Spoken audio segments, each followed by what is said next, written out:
Muy buenas, bienvenido a Matemáticas de Oposiciones. En esta ocasión, el tema 13, polinomios. Para empezar, vamos a ver una breve introducción histórica y posteriormente la relación que existe entre el currículo y los polinomios. Hay que tener en cuenta que los antecedentes del álgebra se remontan al mundo antiguo.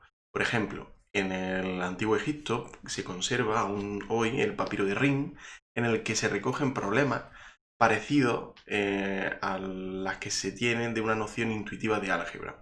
Por ejemplo, calcular el valor de un montón, si el montón y un séptimo del montón es igual a 19. Estaríamos hablando simplemente de una forma de expresarlo que hoy día tenemos gracias al álgebra, que utilizamos letras.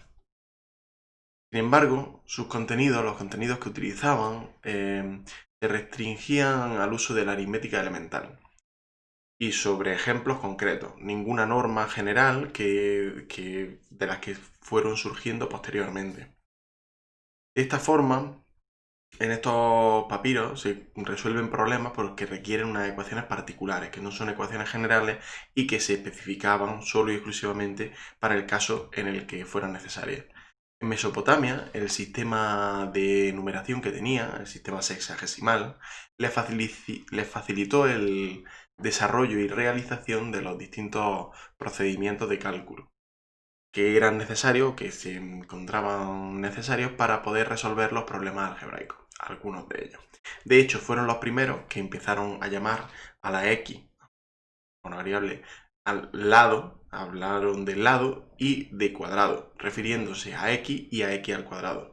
Siempre y cuando tengamos en cuenta que no se referían, no utilizaban la letra x, no utilizaban la letra x cuadrado. Pero sí se referían a ellas como lado y cuadrado, para poder hacer referencia a diferentes ecuaciones que iban resolviendo. Las ecuaciones de primer grado, de la forma ax igual a b, se resolvían como hacemos actualmente, haciendo el uso de las tablas de inverso. En cuanto a los griegos, no llegaron a usar números para resolver problemas algebraicos, sino que ellos se centraban más en la resolución geométrica. La resolución geométrica dio lugar a lo que hoy llamamos el álgebra geométrica, que se refiere a las construcciones geométricas que equivalen a la resolución de las distintas ecuaciones, o las transformaciones algebraicas particulares que en cada caso se requieran. En la época árabe cabe destacar a al-Khwarizmi, voy a escribirlo, a ver, ahí no, ahora, al-Khwarizmi, tenía un guión,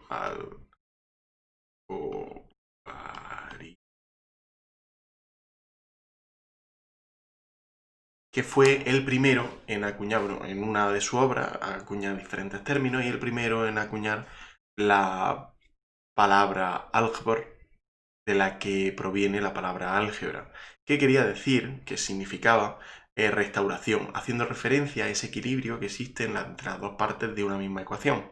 Pero es que además también utilizó diferentes palabras que hacían referencia a la simplificación expresada pues, mediante la cancelación de términos a un lado y a otro de la ecuación. Es así como surge el álgebra tal y como la conocemos hoy día, pero no fue hasta más tarde, ya que en la época medieval, la Edad Media, dejó autores porque sí participaron en el desarrollo del álgebra, como Fibonacci, como Cuquet, como Luca Pacioli, pero no fue hasta François Vieta en el siglo XVI, cuando se construye el álgebra como una rama de las matemáticas. François Vieta lo agrupa todo, lo ordena y lo pone bajo el mismo nombre.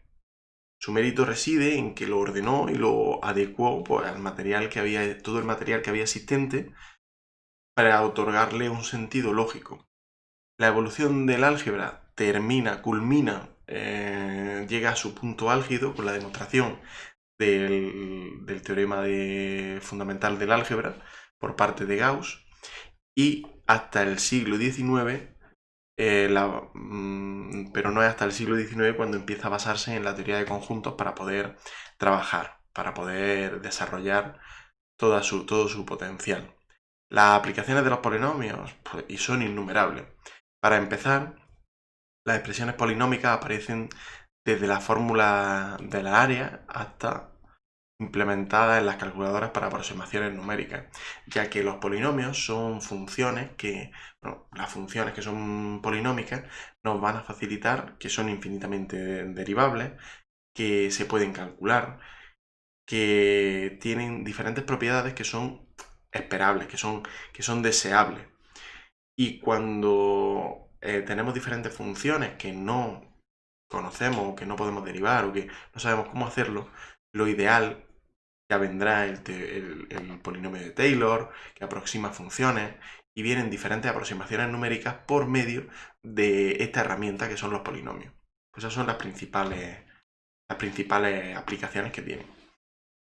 Y por último, vamos a hablar sobre la relación con el currículo. Pues bien, según el desarrollo curricular de la LOMCE, especificado a través del Real Decreto 1105/2014 de 26 de diciembre, el primer contacto que los alumnos tienen con los polinomios se realiza en los primeros cursos de secundaria, primero y segundo. Se presenta el conjunto de las expresiones algebraicas, las más sencillas, y se propone realizar operaciones con polinomios, operaciones sencillas, pues suma, resta, multiplicación, la división un poquito más adelante. En el itinerario de matemática orientada a la enseñanza aplicada, en tercero de la ESO, se trabajan las operaciones, salvo la división. Como ya decía, la división se deja para más adelante, ya que requiere una implicación mayor y un dominio mayor de los polinomios para poder realizarla. En cuarto se introducen las identidades notables, las raíces y la factorización mediante el método de Ruffini. Y es por tanto en este momento en el que también se introducen la división de polinomios.